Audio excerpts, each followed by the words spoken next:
Hello dear students. In this session, I'll be discussing about blue-green algae, that is cyanobacteria, which is included under the class Myxophyceae among algae. We saw that in Frisch classification of algae into 11 classes. The 11th class is Myxophyceae. It was formerly known as Cyanophyceae. The term Cyanophyceae is still in use, commonly in use. And this Cyanophyceae consists of blue-green algae, which is known as cyanobacteria, which are prokaryotes as well as photosynthetic. So these cyanobacteria are also included under domain bacteria because they are actually prokaryotes. They are bacteria. And under the domain bacteria, they are classified under the phylum Cyanobacteria. There is a phylum Cyanobacteria, and these blue-green algae are classified in domain bacteria also under phylum Cyanobacteria. Among the algae, they are classified in the 11th class in Frisch classification as Myxophyceae or Cyanophyceae, since they are commonly known as blue-green algae. So this cyanobacteria, they are oxygenic photoautotrophs, and they are the most diverse group of photosynthetic bacteria.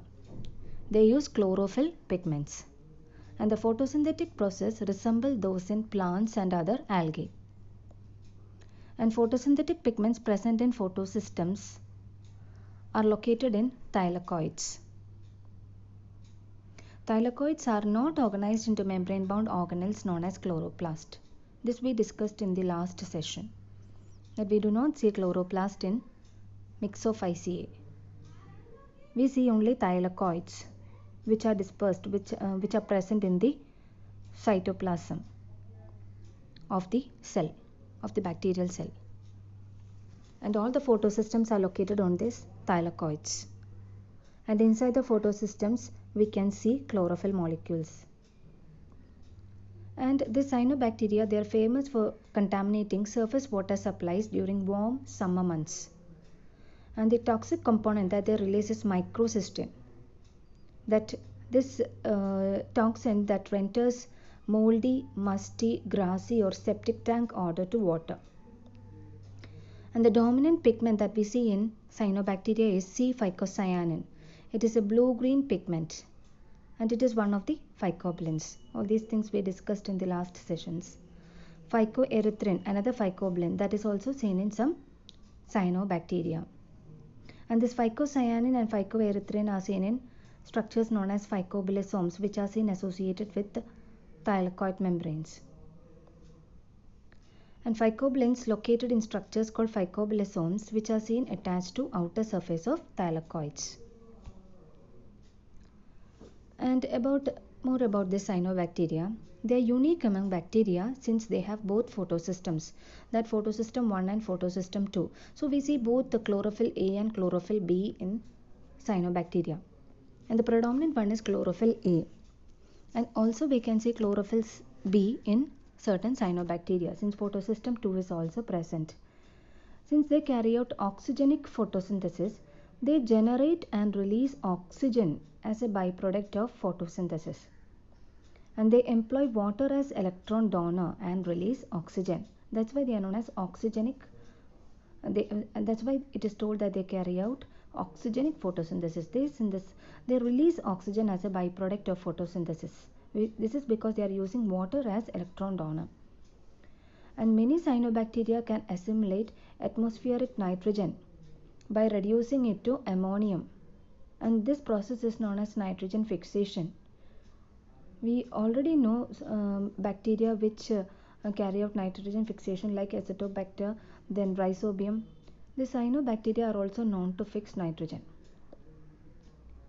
And also a very different type of motility, that is gliding motility, is seen in cyanobacteria. As well as this gliding motility is also seen in other bacteria like Myxobacteria, cytophages, Mycoplasmas. Also this cyanobacteria show phototaxis and chemotaxis. Phototaxis is movement towards the light, and chemotaxis is moving towards certain chemicals.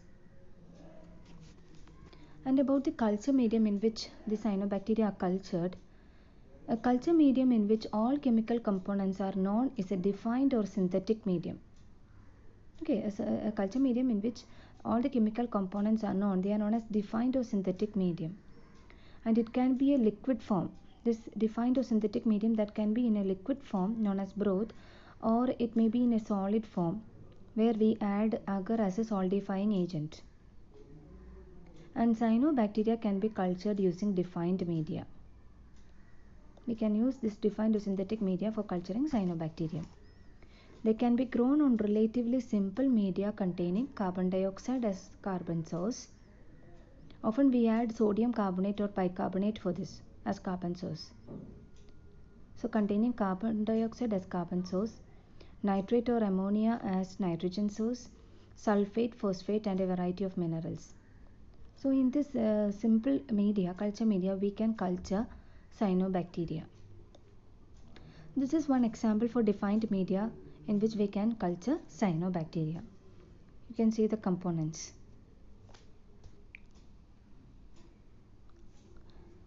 The properties of chlorophyll based photosynthetic systems.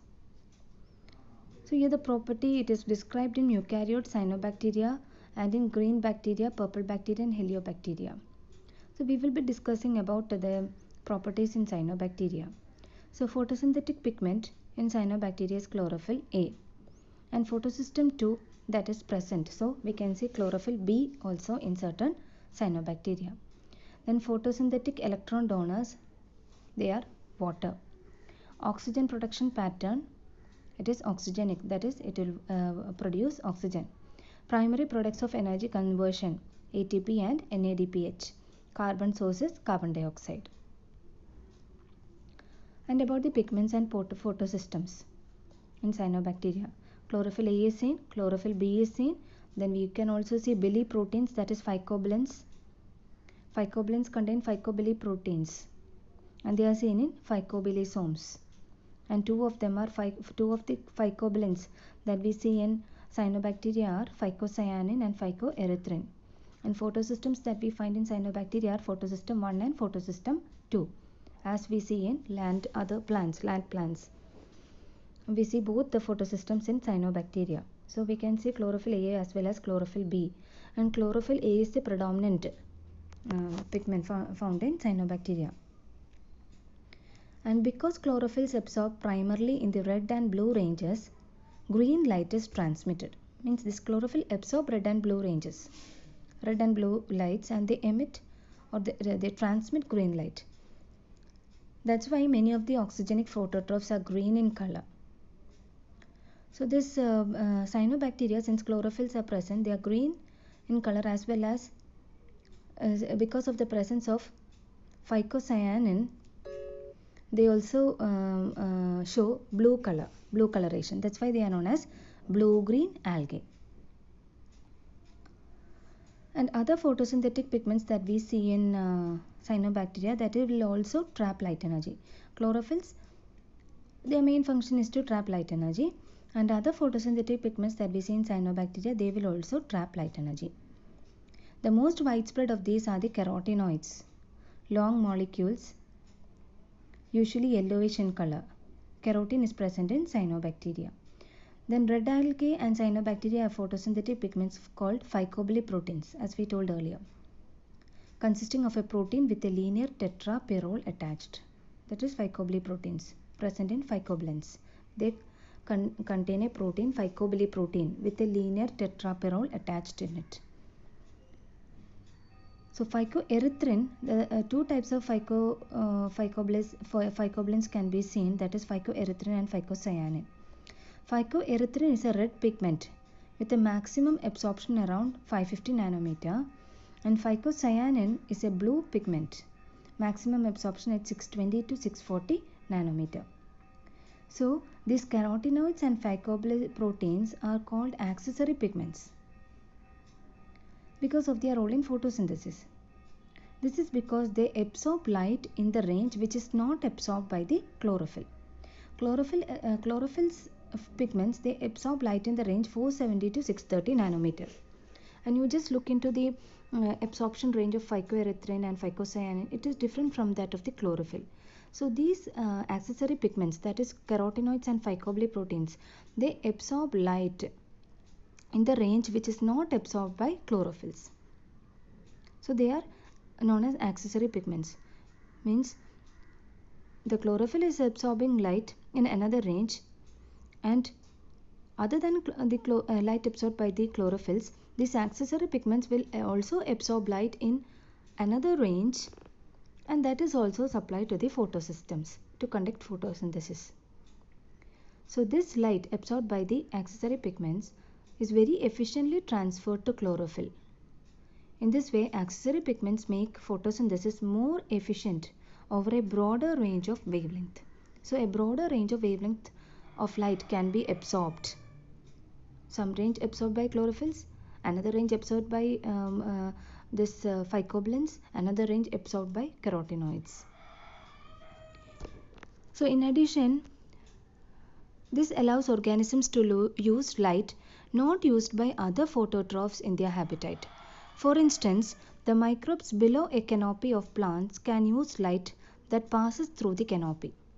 Accessory pigments also protect microorganisms from intense sunlight, which could oxidize and damage the photosynthetic apparatus.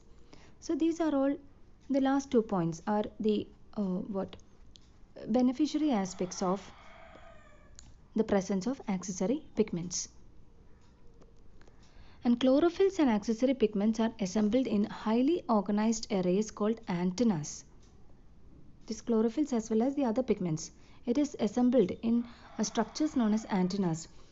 And the purpose of this antenna is to create a large surface area to trap as many photons, that is, photons are light particles, photons as possible. And an antenna has about 300 chlorophyll molecules. And light energy is captured in an antenna and transferred from chlorophyll to chlorophyll. There we can see a group of chlorophyll molecules. And this light energy which is captured by the antenna, it is transferred from chlorophyll to chlorophyll until it reaches special reaction center, chlorophyll pair, directly involved in photosynthetic electron transport. So these all are some extra information for you in what I have written in this slide. In oxygenic phototrophs, there are two kinds of antennas associated with two different photosystems. Already told, there is photosystem 1 and photosystem 2. So in oxygenic phototrophs, there are two kinds of antennas. And the cyanobacteria is an oxygenic phototroph, so the cyanobacteria also has these two kinds of antennas.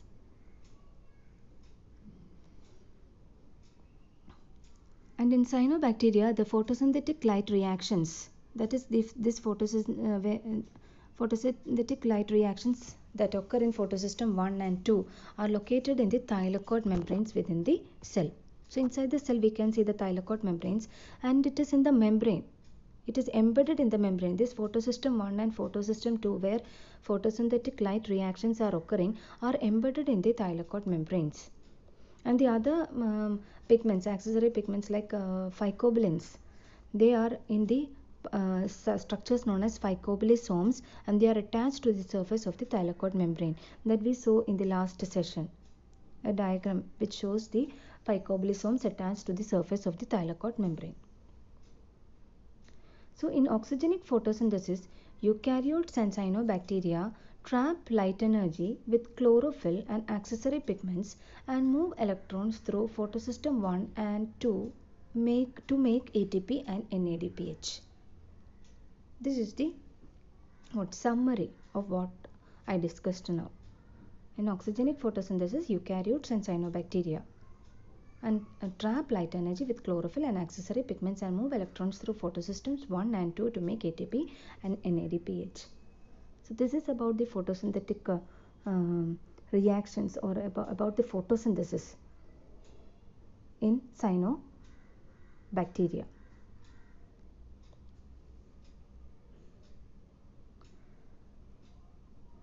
So in here certain characteristics are given. that of cyanobacteria. The last column, you can look at the last column to find cyanobacteria, which is oxygenic photosynthetic bacteria. So the first characteristic, major photosynthetic pigments.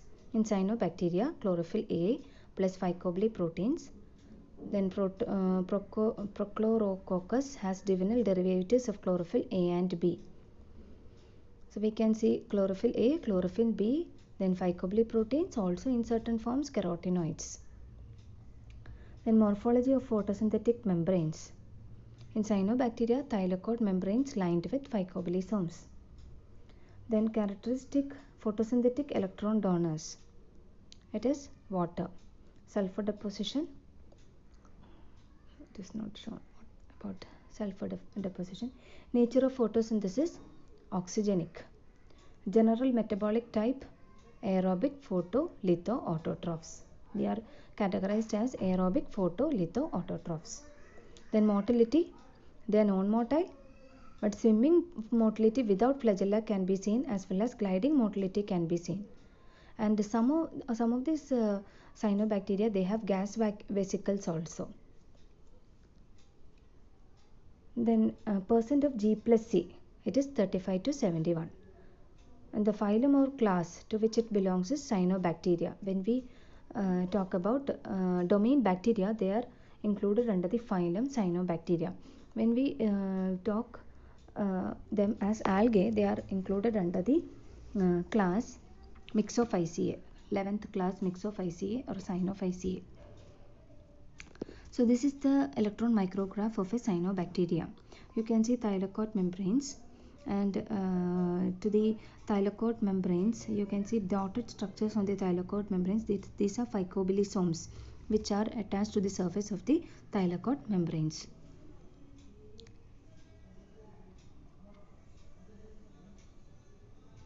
Like the red algae, cyanobacteria use phycobilly proteins as accessory pigments. Photosynthetic pigments and electron transport chain components are located in the thylakoid membranes lined with particles called phycobilisomes. The next is about carboxysomes, reserve materials, trichomes, and chromatic adaptation in cyanobacteria. So about carboxysomes, carbon dioxide is eliminated through the Calvin cycle. The enzymes needed for this process are localized to internal structures called carboxysomes. So there are structures known as carboxysomes where Calvin cycle, the enzymes required for the Calvin cycle is placed. For example, rubisco is an enzyme that we can see in the carboxysome, and hence this pyrenoids, in pyrenoids that we discussed in the last session, pyrenoids commonly seen in other alga, not in cyanobacteria or blue-green alga. We see in other groups of alga pyrenoids. Pyrenoids are comparable to carboxysomes because both of them contains rubisco. And about the reserve carbohydrate which is seen in cyanobacteria is glycogen. And sometimes we can see cyanophycin granules as well as polyphosphate granules. Extra nitrogen are stored as polymers of arginine or aspartic acid in cyanophycin granules, and extra phosphate is stored in polyphosphate granules. Then about the trichomes. Cyanobacteria also vary greatly in shape and appearance.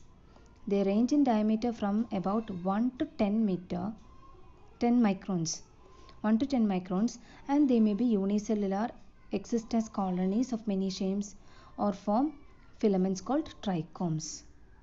They exist as colonies of different shapes, and also sometimes they form filaments called trichomes, that is known as trichomes. A trichome is a row of bacterial cells that are in close contact with one another over a large area. Okay, it is a row of bacterial cells which are in close contact.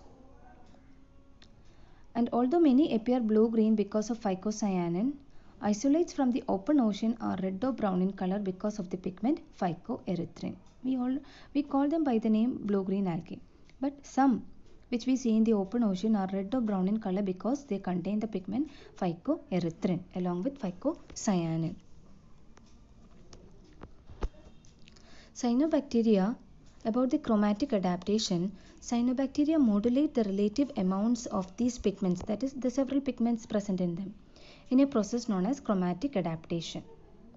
They change the amounts of the pigments in them by a process known as chromatic adaptation. When orange light is perceived, phycocyanin production is stimulated, while blue and blue-green light promote the production of phycoerythrin, and this is known as chromatic adaptation. Then about reproduction in cyanobacteria. Cyanobacteria show great diversity with respect to reproduction and employ a variety of mechanisms like binary fission, budding, fragmentation, multiple fission. And in multiple fission, a cell enlarges and then divides several times to produce many smaller progeny, which are released upon the rupture of the parental cell, that is multiple fission. Then fragmentation of filamentous cyanobacteria can generate small motile filaments called hormogonia. And some species develop echinets, specialized dormant thick-walled resting cells. They are known as echinets that are resistant to desiccation. And these echinets, they often germinate to form new filaments. Then about heterocyst in cyanobacteria. In many cyanobacteria, the protection against oxygen during nitrogen fixation is provided by a structure called heterocyst. We already discussed that this cyanobacteria is also involved in nitrogen fixation. So during nitrogen fixation, the cells involved in nitrogen fixation, for them oxygen is like a toxic component. So the protection against oxygen is provided by special structures called heterocysts. Many filamentous cyanobacteria fix atmospheric nitrogen by means of special cells called heterocysts. So that is the function of heterocysts. They will be fixing atmospheric nitrogen. Around 5 to 10% of the cells develop into it, that is in colonial or filamentous cyanobacteria, around 5 to 10% of the cells develop into heterocysts. When these cyanobacteria are deprived of both nitrate and ammonia. When these substances are deprived, the 5 to 10% of the cells develop into heterocysts. When individual cyanobacterial cells in a filamentous chain differentiate into heterocysts, the heterocysts develop a very thick cell wall.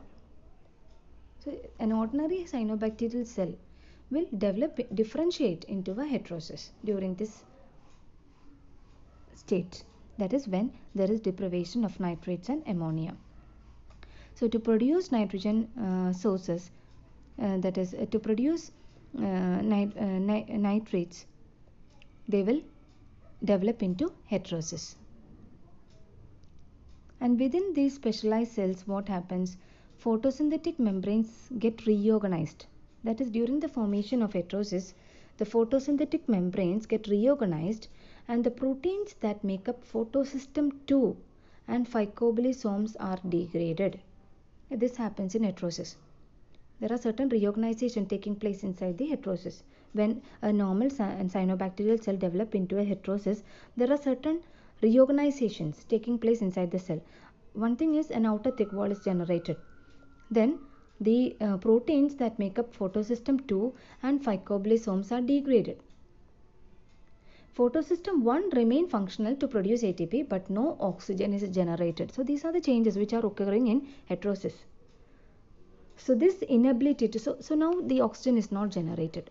And this inability to generate oxygen is critical because enzyme nitrogenase is extremely oxygen sensitive.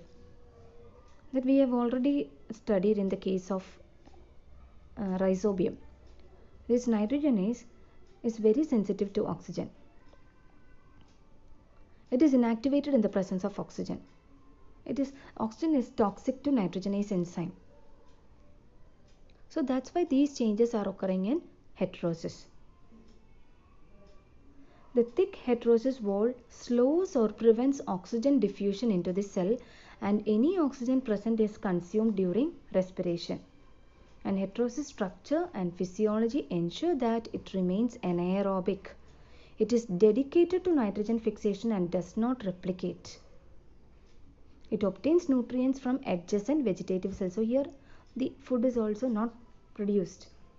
It obtains nitrogen from the adjacent vegetative cells, and it contributes to nitrogen fixation in the form of amino acids. And nitrogen fixation is also carried out by some cyanobacteria that lack heterosis. And in that case, some fix nitrogen under dark anoxic conditions in microbial mats. Microbial mats are thick growth of bacteria in aquatic environment, that is known as microbial mats. They will bloom, that is one form of algal bloom, we can say. It will form into thick microbial mats. They reproduce in large numbers and form into a mat. So in this microbial mats, some of the cyanobacteria fix nitrogen under dark anoxic conditions.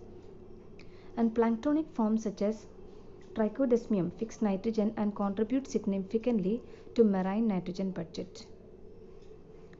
So this is about heterosis. So heterosis are mainly involved in nitrogen fixation in cyanobacteria.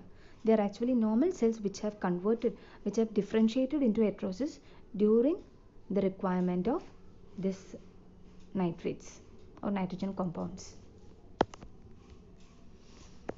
So this is an image showing bloom of cyanobacteria. This is an image showing the ultrastructure of Cyanobacterium Anasystis nidulans. Here we can see that the bacterium is dividing and the septum is partially formed. You can see the septum, it is marked L1, L2. Then other structural features can also be seen, like cell wall layers, which is marked L3 and L4. Then polyphosphate granules, they are marked as PP. Polyhedral body can be seen, which is marked PB. Cyanophysin material can be seen, which is marked C. Cyanophysin material. Then plasma membrane is marked PM. And thylakoids run along the length of the cell. You can see certain structures which are running along the length of the cell. They are thylakoids, thylakoid membranes. These are things known as stromatolites. Okay, these are known as stromatolites. This is an image captured at Shark Bay, Western Australia. And these stromatolites are layered or stratified rocks formed by incorporation of calcium sulfates, calcium carbonates and other minerals into microbial mats made up of cyanobacteria and other bacteria, and dominantly cyanobacteria. These are certain examples of cyanobacteria, representative cyanobacteria, we can say. A. Crococcus turgidus. You can see 2 colonies of 4 cells each. 2 colonies are there. Each colony consists of 4 cells. Then the image B, that is nostoc with heterosis. Then image C, Oscillatoria trichomes, seen with image capturing system Normarsky interference contrast optics. Then structure image D, that is Cyanobacteria Anabaena spiroides and Microcystis aeruginosa.